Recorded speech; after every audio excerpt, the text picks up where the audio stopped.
Hello and welcome to my channel. This time I'm going to work in charcoal and I'm going to be drawing this heron. Let's start. I'm going to use two types of charcoal. I'm going to use this vine charcoal stick, and I'm going to use compressed charcoal in the form of charcoal pencils. I'm going to talk a little bit more on that later. The paper I'm going to be working on is a Fabriano drawing paper, around 9 times 12 inches in size.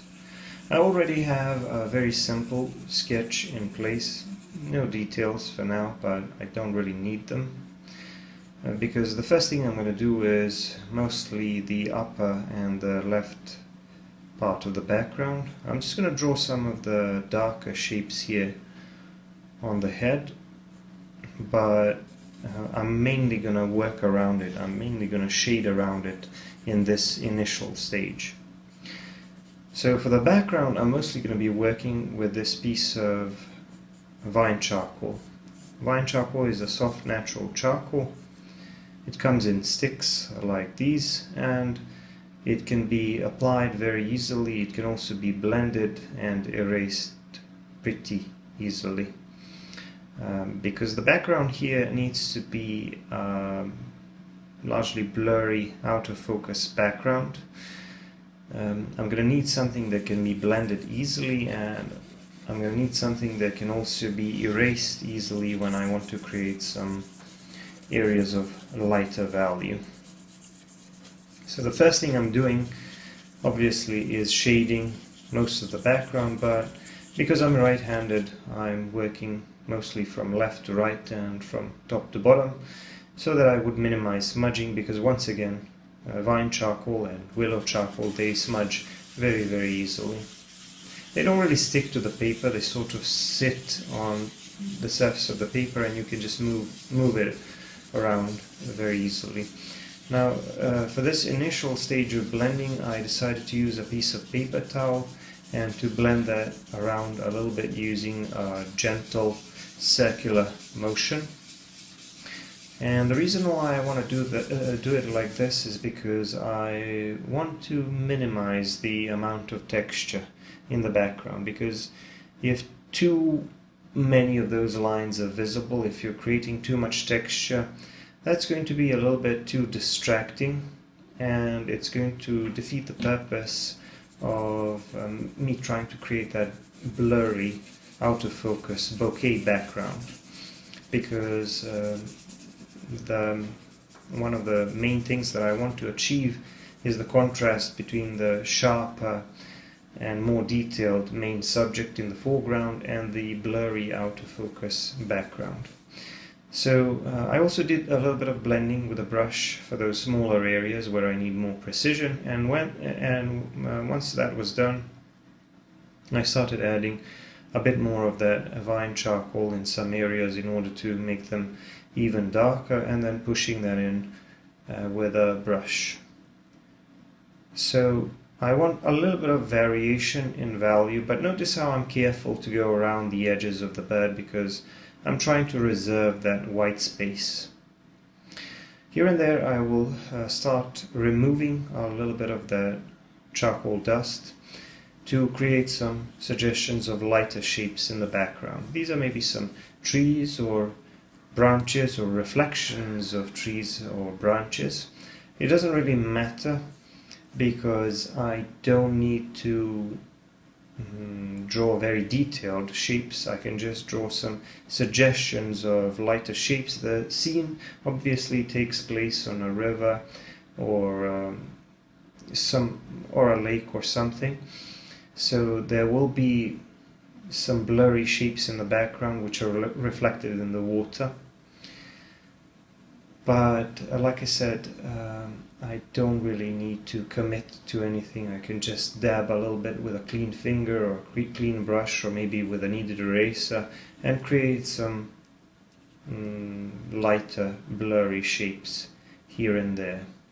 The reference is going to be attached in the description as usual, so you can see What changes I made, I simplified some of the things in the background and maybe a little bit on the bird as well, as you will see.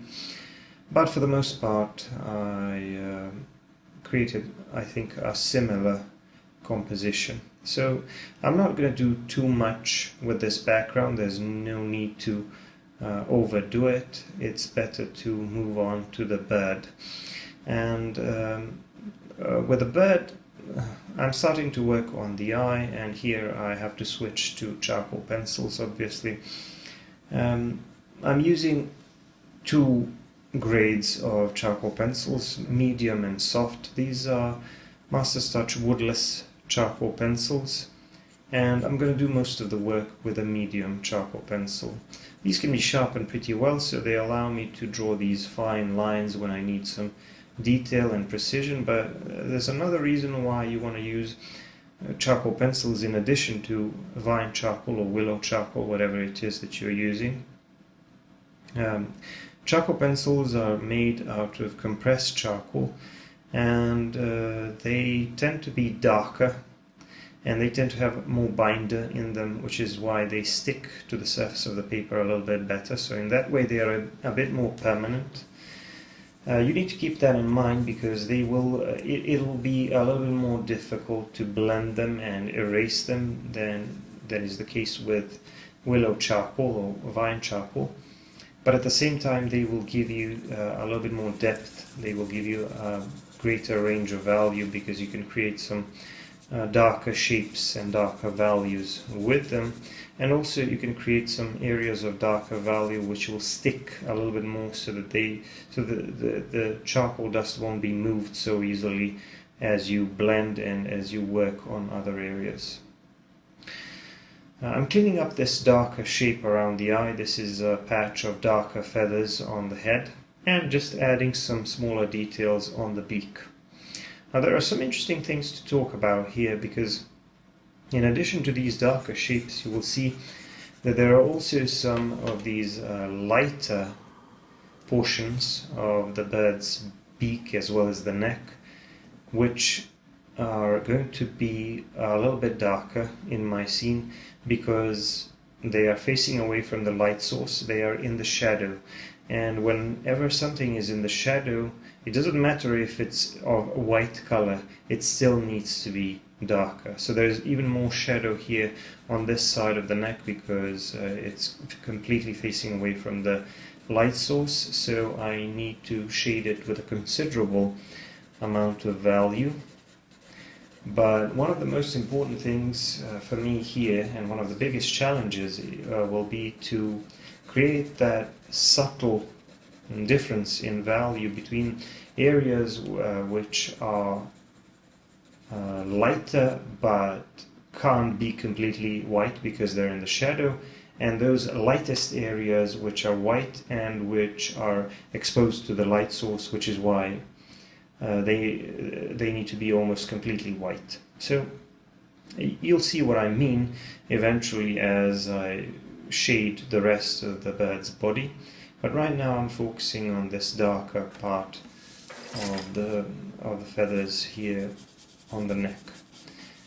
It's always a good idea to rotate the drawing when you need to, when it feels more comfortable to shade or blend that way, because that way you can work on edges without having to worry about smudging or ruining things. You can see how gently I'm dabbing on this lighter area here, sort of pushing a little bit of that material from the area of darker value into the area of lighter value. And then around the edge we're going to have the area of lightest value. So this is the transition that I was talking about, where we know we have a portion of white feathers, but they can't be completely white because they're partly in the shadow. And the ones on the left edge are exposed to the light source, which is why they're going to be completely white. Here, as you can see, I'm moving on to the lower part of the body, the tail, and shading a little bit around it, and also trying to define some of the shapes of the legs, as well as that log that the bird is standing on. So I shaded that part of the background just to have something to work with before I can start defining some of the lighter details. Again, I'm rotating the paper because it's more convenient that way, and notice how I'm trying to preserve this clean edge between the main subject and the background by pushing the charcoal all the way to the edge and no further. That's one of the reasons why I like using flat brushes, because they have that flat edge that allows me to blend all the way to the edge without crossing that line, and that's very important because it allows you to preserve those clean edges to value even when you're blending. Now here on the wings we're going to have some of these smaller lighter feathers that almost look like some sort of fronds, but some of them are going to be much smaller, lighter shapes, and I can do a lot of that work with an eraser, but it's easier for me to reserve at least some of the white space and work in between those smaller, lighter shapes with a charcoal pencil first, and then once I have that in place, once I've reserved at least some of that white space, I can later pull some even finer, smaller, thinner marks with an eraser. But sometimes there are limits as to how much you can accomplish with an eraser. That's why whenever possible it's a good idea to reserve a little bit of the white space, which is what I'm doing here around the neck as well. So there are a lot of darker shapes here, especially around this belly area, and I'm trying to make sure that it will be dark by pushing that charcoal in with my finger. I don't often use that type of blending tool, but here I thought that I could get away with it, and I'm just pushing gently, not trying to cover too many of those white areas. Now I'm going to push away from those darker areas onto the lighter areas, and notice how I'm gently pushing more and more of that charcoal dust onto the lighter area and trying to create sort of a gradual transition, because in addition to the clean edges to value, where you have a clear contrast or a sudden transition, you also have parts of your main subject where you have a gradual transition, where an area will be gradually getting lighter and lighter or darker and darker as it gets closer or further away from the light source. So in this case, around the belly area it's darker, and around the top of the back it's a lot lighter because it's facing the light source. So I need to make sure that that upper edge is the lightest, while the rest of it is not completely white. So here at the top I'm going to use my kneaded eraser now,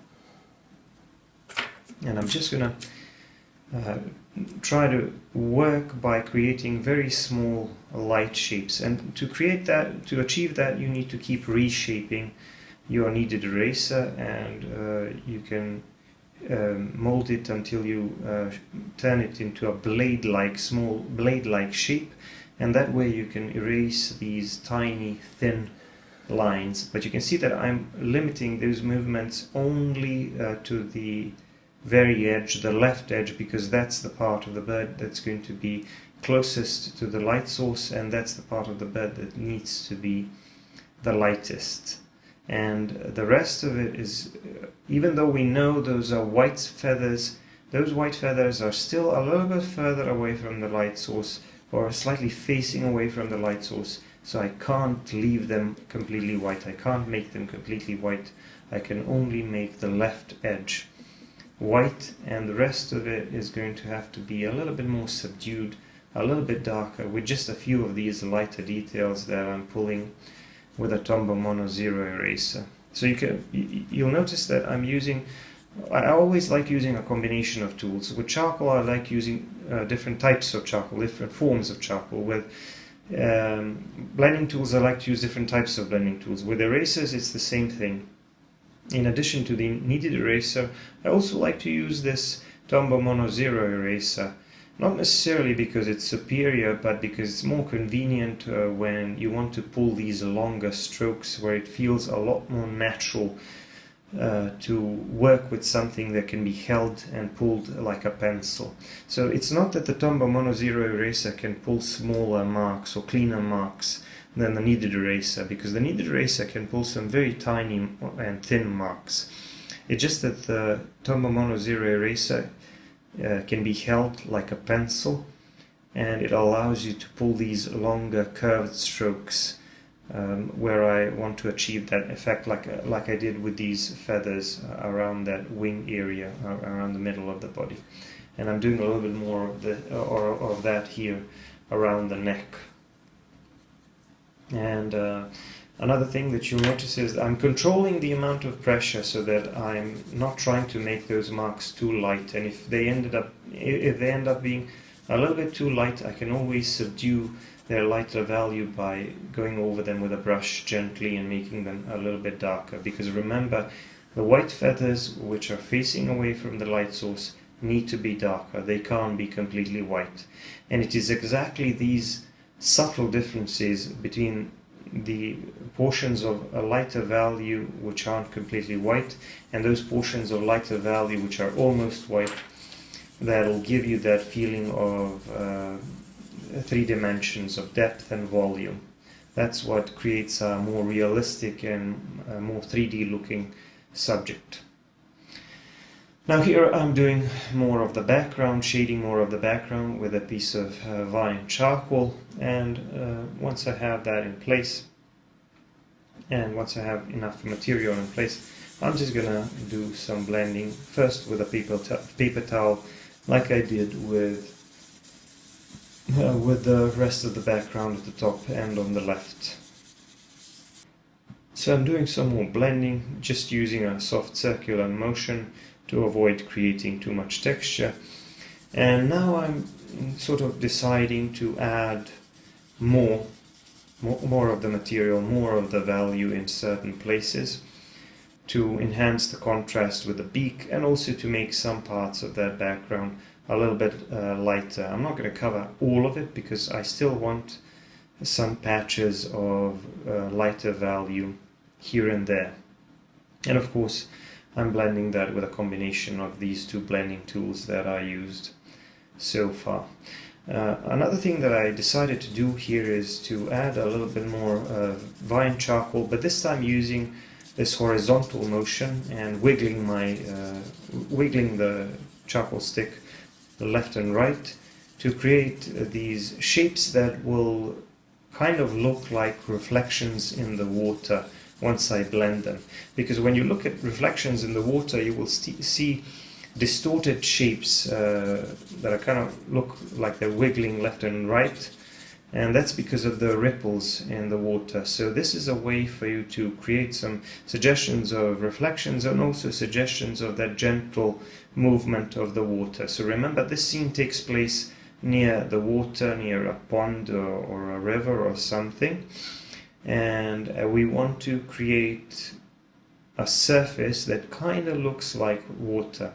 So here and there I'm dabbing with my finger to create some areas of lighter value, but to create those lightest portions, lightest parts of the scene, I'm going to have to go back in with a kneaded eraser and erase, trying to erase these brighter, cleaner marks, because these are the parts of that water surface which are reflecting some of the lighter shapes above the water, like maybe the light of the sky is breaking through the trees, through the canopies, and that's why some parts of this surface are so light, because that light of the sky is being reflected.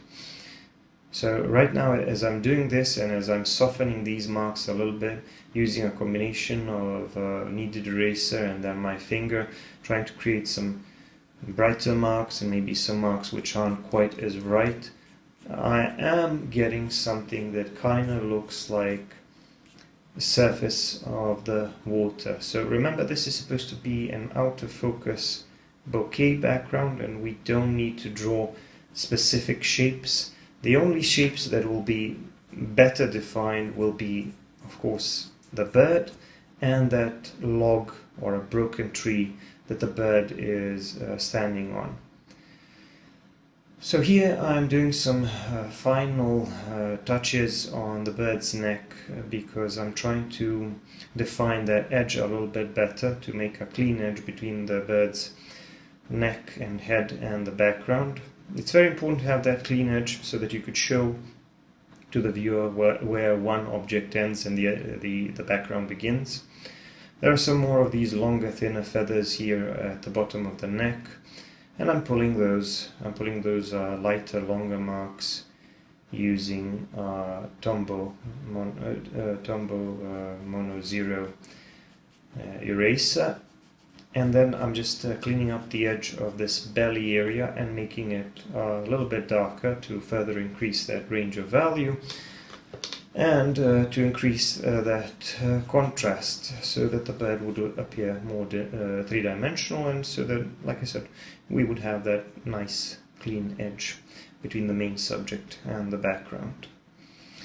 So for those darker areas I used a touch of the soft charcoal pencil, but for the most part, as I've already mentioned in the first part of the video, I mostly used the medium charcoal pencil.